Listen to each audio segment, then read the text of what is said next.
Hoje, 10/6, nós vamos falar sobre história, ok? E eu quero começar com um boa tarde bem saudoso de vocês, tá bom? Hoje nós vamos falar sobre as crenças que atravessaram o tempo e que existem até hoje. Na aula passada a gente falou sobre aquelas que não existem mais. E hoje nós vamos falar sobre as que persistem, ok? Nem todas as religiões da antiguidade desapareceram com o passar dos séculos. Algumas atravessaram o tempo, tá? E ganharam mais fiéis. Essas crenças são influentes agora, tá? No século XXI.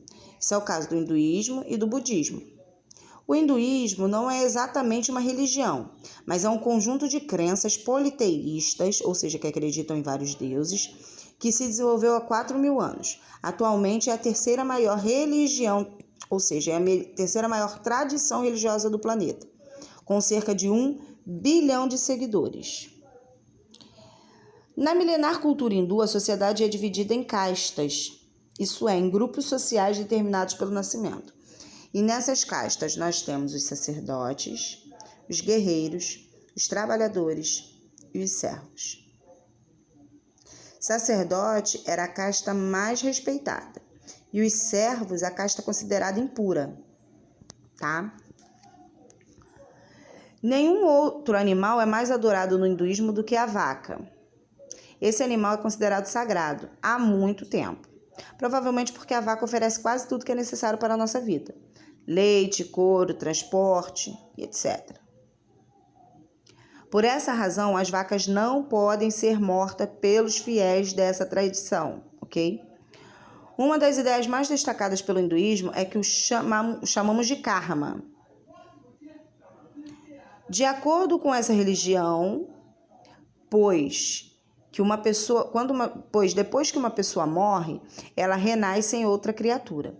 Esse renascimento pode levá-la a uma casta mais alta ou mais baixa, ou então adquirir a forma de um animal. Essa passagem não acontece por acaso, mas depende do que a pessoa fez em suas vidas anteriores. Em outras palavras, o ser humano colhe aquilo que plantou.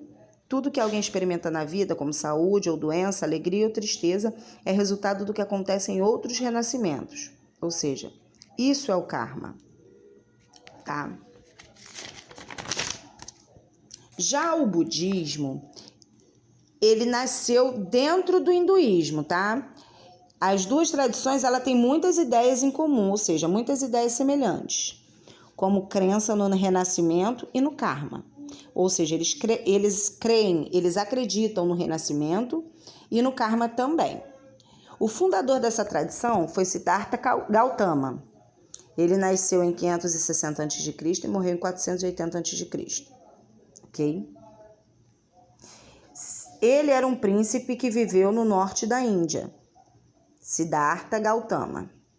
Segundo o mito, Siddhartha abandonou uma vida de riquezas e prazeres para viver de maneira simples. Assim, passou a comer pouco e a meditar, isto é, concentrar-se em uma profunda reflexão. Depois de tanto meditar, ele alcançou a iluminação, ou seja, adquiriu um importante ensinamento para a vida. Todo o sofrimento do mundo é causado pelo desejo de alguma coisa, ou seja, todo o sofrimento do mundo é causado pelo desejo de adquirir riqueza, poder, fama. Portanto, para deixar de sofrer, o ser humano deve abrir mão de seus desejos. Como alcançou esse conhecimento, Siddhartha passou a ser chamado de o Iluminado, ou Buda. Siddhartha Gautama passou a ser chamado de Buda, ok?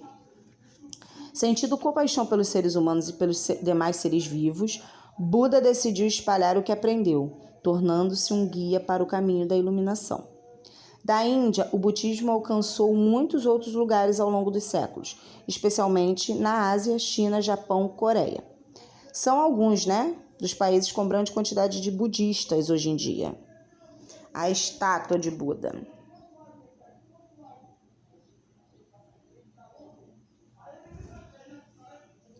Essa estátua, ela fica na ilha de Hong Kong, tá? Vamos lá. Para responder às próximas questões, leia o texto. A maioria dos hinduístas tem em casa uma sala ou um canto especial onde põe estampas e esculturas representando um ou mais deuses. Na frente das estampas e imagens, costumam haver um pequeno altar para a família celebrar o serviço divino. Em alguns casos, isso ocorre diversas vezes por dia, em outros, uma vez na semana, geralmente na sexta-feira. O culto pode variar de casa para casa, mas com frequência compreendendo o sacrifício, a oração, a recitação de textos sagrados e a meditação. Antes de iniciá-lo, é importante estar ritualmente limpo. Quase sempre, um banho purificador é o primeiro passo. Prepara-se então o sacrifício de acordo com certas regras. Pode-se pôr no altar arroz, frutas ou flores. Feito isso, o adorador se inclina até o chão, com as mãos unidas diante da imagem divina. É comum repetir o nome do Deus e recitar textos sagrados. Se foram postos frutos diante das imagens, estes serão comidos pela família ou oferecidos às visitas que chegarem. O que é comum encontrar na casa dos seguidores do hinduísmo? No texto está falando.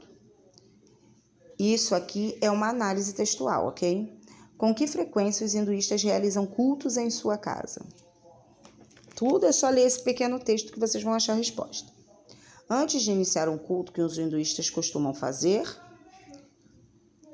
o que costuma ser oferecido aos altares hinduístas? O que acontece com essas oferendas depois do culto?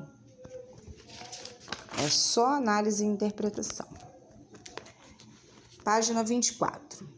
Para fazer a pesquisa proposta, monte um grupo e escolha um templo associado a uma das religiões que nós estudamos. Em seguida, o grupo deve consultar fontes de informação e responder as seguintes perguntas. Gente, esse grupo, infelizmente, nós não estamos na sala para fazer juntos. Então, vocês podem montar grupinhos no WhatsApp, tá? Para vocês responderem essas questões, ok? Vocês vão escolher um templo e dizer como ele se chama, a que religião ele pertence, onde ele se encontra, quem construiu e quando construiu, qual é a função desse templo, quais objetos ele possui, se ele é visitado, por quantas pessoas ele é visitado, qual é o princípio representado por esse templo, que é vinculado a alguma crença religiosa, né? Vocês vão dizer qual é a crença que é o princípio desse templo. E se ele se relaciona com a ideia de paz, tolerância e respeito ao próximo. Com base nas respostas da questão, o grupo deve produzir um cartaz apresentando o templo escolhido. Utilizem fotografias, mapas e desenhos para tornar o cartaz mais chamativo. Não deixem de informar as fontes consultadas. No combinado, o grupo vai expor o cartaz lá no grupo de WhatsApp para a tia, tá?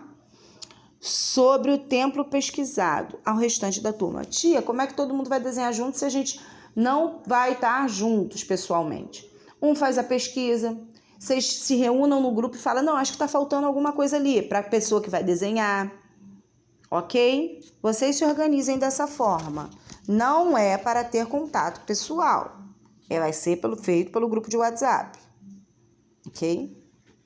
Então, vamos lá. Continuando. As religiões que conhecemos ao longo do capítulo anterior contam uma riquíssima coleção de histórias mitológicas. Individualmente ou em grupo, escolha... Aqui pode ser individualmente, tá? Então, vamos fazer esse aqui individual. Escolha uma história mitológica interessante. Pode ser uma narrativa da mitologia egípcia, grega, romana ou de sociedades que a gente estudou. Pense num jeito criativo para representar essa história, tá? Aqui está falando peça de teatro, apresentação de fantoche, paródia de uma música, entrevista, entre outras opções. Vocês vão ensaiar essa apresentação e quando a gente voltar para a escola, vocês vão apresentar, ok? Deixa tudo já escritinho para vocês não esquecerem. Quem quiser grava no celular para não esquecer, se for uma coreografia, que quando a gente voltar a gente vai apresentar, ok? Vamos relembrar. Escreva frases sobre o conteúdo do capítulo, utilizando palavras para poder definir tradições, frases com politeísmo, frases com teocracia, divindades, hinduísmo e budismo. Ok?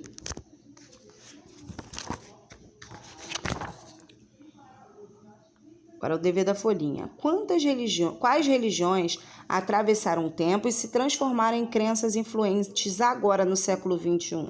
Acabamos de falar dela. Que príncipe criou o budismo? Tem tudo isso, acabamos de falar tudo isso. Atualmente, qual é a terceira maior tradição religiosa do planeta? Cite 3 principais dos milhares de deuses dos hindus. Tem tudo isso aí na análise textual, é só vocês procurarem no texto, ok? Mas qualquer coisa, estarei aqui no Tira Dúvidas para a gente tirar essas dúvidas aí. Um grande beijo e fiquem com Deus.